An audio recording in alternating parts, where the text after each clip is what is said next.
Tahukah kalian bahwa jauh sebelum satelit modern ada, Allah Subhanahu wa Ta'ala telah menjelaskan keajaiban dan peristiwa yang terjadi di langit?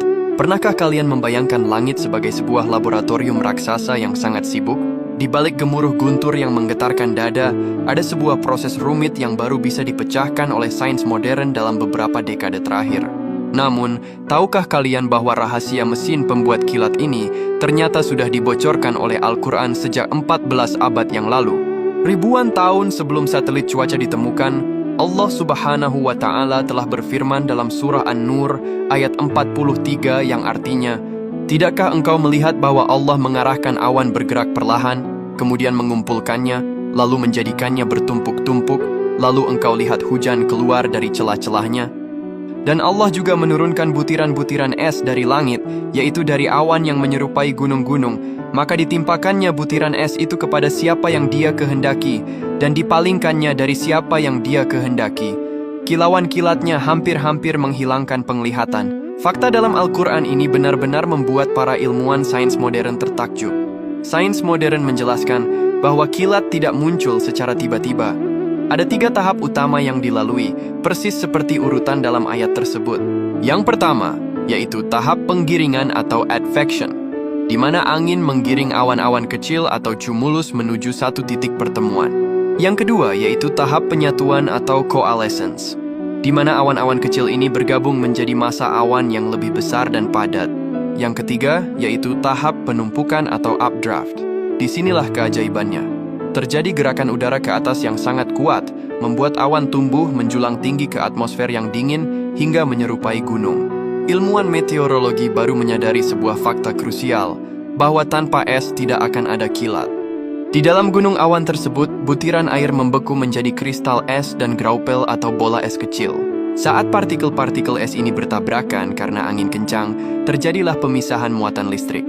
Bagian atas awan menjadi bermuatan positif, sementara bagian bawah menjadi negatif. Ketika perbedaan tegangan ini sudah tak terbendung, meledaklah energi listrik yang kita sebut sebagai kilat. Inilah alasan mengapa Allah menyebutkan turunnya es dari awan berbentuk gunung tepat sebelum membahas tentang kilauan kilat. Al-Quran secara spesifik mengaitkan keberadaan es atau awan dingin sebagai pemicu utama cahaya kilat. Sebuah fakta ajaib yang baru divalidasi oleh alat deteksi petir modern di abad ke-20.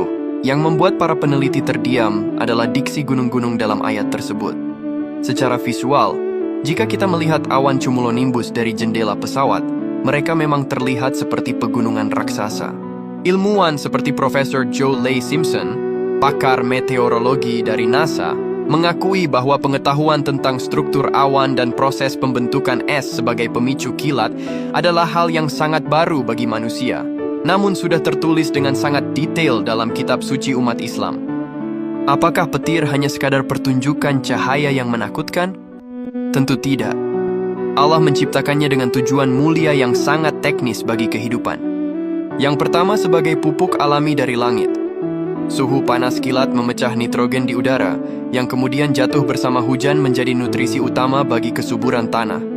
Tanpa kilat, bumi akan gersang. Yang kedua sebagai pembersih atmosfer. Kilat menghasilkan ozon dan bahan kimia pembersih, hidroksil, yang membersihkan polusi di atmosfer kita. Yang ketiga sebagai tanda kekuasaan Allah. Kilat adalah pengingat akan kecilnya manusia. Ia adalah perpaduan antara rasa takut ancaman bahaya dan harapan akan turunnya hujan. Saat malam hujan turun dan kilat menyambar, janganlah kita hanya menutup telinga. Ingatlah bahwa di atas sana, Allah sedang menggerakkan gunung-gunung es untuk menyuburkan bumi yang kita pijak. Sains tidak hadir untuk membantah Al-Quran, melainkan untuk menjadi saksi betapa presisinya firman Sang Pencipta. Kilat itu bukan sekadar anomali cuaca, ia adalah goresan pena cahaya Allah yang menuliskan pesan, "Tidakkah kamu berpikir?" Maha suci Allah atas segala kuasanya. Allahumma sholli ala Sayyidina Muhammad.